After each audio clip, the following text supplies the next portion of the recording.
tere tulemast! Tänane teema on, keeruline. Mis üldse teeb naisest naise tänapäeval? See on küsimus, mis on vist segasem kui kunagi varem ja täna proovimegi seda sassipundart natuke lahti harudata. Vaatame kõike alates bioloogiast kuni sügava filosoofiani välja, et saada aru, mis jõud siis tegelikult seda kaasaegset naiselikkust vormivad. Ja see ongi tegelikult kogu asja tuum, eks ole, mis on naine. Ja nagu me kohe näeme, siis vastused sellele küsimusele on täiesti seinast seina. Oleneb täiesti, kelle käest sa küsid. Ühelt poolt on murelikud hääled, näiteks psühholoog Jordan Peterson. Tema vaatab neid suuri trende, sündimuse langus, abielude vähenemine ja näeb selles märki millestki sügavamast. Tema jaoks on see laiem õnne ja elu eesmärgi kriis. Aga siis täiesti teisest otsast tuleb hoopis sügavalt isiklik vaade. Transseksuaalne kirjanik Corinna Cohn, tema lugu paneb küsima, kas seda naiselikkust saab üldse kuidagi defineerida, tema kogemus seab kogu selle mõiste kahtluse alla. Ja et asi veel keerulisemaks ajada, siis ka akadeemilises maailmas endas käib võitlus. Näeme, kuidas feminism on ise seespoolt lõhki ja seab kahtluse alla oma enda põhitõded. Okei, et sellest kõigest kuidagi läbi närida, oleme jaganud selle teema 4 osaks. Me alustame hästi konkreetselt ja liigume samm-sammult järjest abstraktsemaks. Vaatame siis, mis meid ees ootab. Niisiis, esimene peatus. Läheme kõige aluse juurde. Selle juurde, millega on raske vaidelda. Räägime teadusest ja täpsemalt nendest võimsatest keemilistest sõnumitoojatest, hormoonidest, mis meid, seespoolt ehitavad. Hormoonid, mis need siis täpselt on? Kreeka keelest tuleb sõna hormao, mis tähendab ergutama. Ja see on päris hea kirjeldus. Kujutage ette, et need on nagu kehasisesed kullerid. Nagu terviseajakiri Prevention ütleb, need ongi keemilised sõnumitoojad. Need liiguvad veresõngi ja ütlevad rakkudele ja organitele, mida teha. Ja need mõjutavad absoluutselt kõike, meie ainevahetust, und, kõike. Ja see on uskumatult õrn tasakaal. Mõelge sellele nagu pidevale vestlusele erinevate hormoonide vahel. Östrogeen, kortisool, testosteroon, nad kõik peavad olema harmoonias. Ja piisab vaid imepisikesest nihkest ja tagajärged võivad olla tohutud. See mõjutab meie mälu, kehatemperatuuri, absoluutselt kõike. See Mayo kliiniku aristi Dr. Berneti võrdlus autoliiga on ju lihtsalt geniaalne, eks? Sul peab olema täpselt õige kogus. Mitte liiga palju, mitte liiga vähe.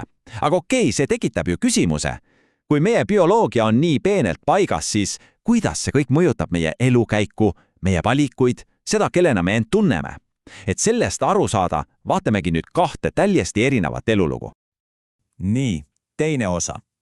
Vaatame 2 elatud reaalsust. 2 täiesti erinevat teekonda autentsemina otsingul. Esimene neist on tuntud ajakirjanik Megyn Kelly. Tema jaoks oli töö alati esikohal. Ta ütleb, et ta lihtsalt armastaks seda. See on põnev, intellektuaalselt stimuleeriv ja ta ei kujutaks oma elu ilma selle ettegi. See oli tema tee, tema identiteet. Ja siis on Corinna Cohni lugu. See on täielik kontrast. Tema teekond kestis aastakümneid. Juba teismelisena oli ta veendunud, et ta on tüdruk. Ja 19-aastaselt läbis ta soovahetusoperatsiooni.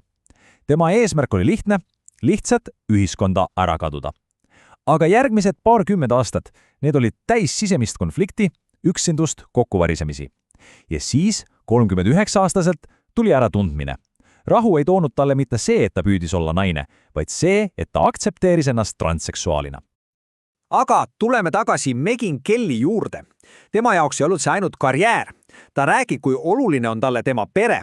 Ta sai lapsed hiljem ja ütleb, et see oli tegelikult eelis, ta oli küpsem, targem, tal on väga tugev abielu ja ta ütleb, et ta on lihtsalt väga rahulolev inimene. Corinna Cohni kogemus on siin jälle teistsugune. Ta räägib väga ausalt selle ülemineku valusatest kompromissidest. Ta ütleb otse, et soovavahetusoperatsioon kahjustas dramaatiliselt tema võimet kogeda intiimsust ja luua lähedasi suhteid. Ja kuigi ta püüdis endale aastaid sisendada, et see ohver oli seda väärt, see valu on seal olemas. Okei, nüüd liigume isiklikelt lugudelt edasi suurema pildi juurde. Vaatame feminismi ennast. Ja nagu selgub, on see liikumine praegu täiesti lõhki. Ja selle debati keskmes on üks huvitav mõiste, neoliberaalne feminism. Mida see tähendab? Noh, kriitikud, nagu näiteks ajakirjas Afilia kirjutatakse, ütlevad, et see on selline feminismi vorm, mis on justkui võtnud üle korporatiivse mõtteviisi.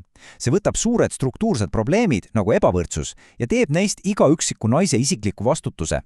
Umbes nii, et kuule, ära kurda süsteemi üle, lihtsalt ole edukam, pinguta rohkem, leia ise see töö- ja pereelu tasakaal. Ja see ongi tekitanud selle suulelõhe. Ühel pool on see, mida nimetatakse valikufeminismiks. Idee on lihtne.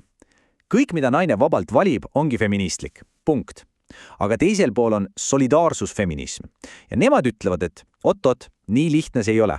Valikuid pead hindama selle järgi, kuidas need mõjutavad kõiki, eriti kõige havatavamaid. Küsimus ei ole ainult sinu isiklikus õnnes, vaid kollektiivses vabanemises. Ja kuidas siis seda solidaarsust uuesti üles ehitada? Üks palju kõneaineid tekitanud artikkel pealkirjaga "Meie võitlus on minu võitlus" pakub välja konkreetse 8-punktilise plaani. Ja siin teevad autorid väga, provokatiivse sammu. Nad laenavad oma plaani struktuuri otse Hitleri Mein Kampfist, et rõhutada oma seisukoha tungivust, et liikumine vajab raudset ühtsust.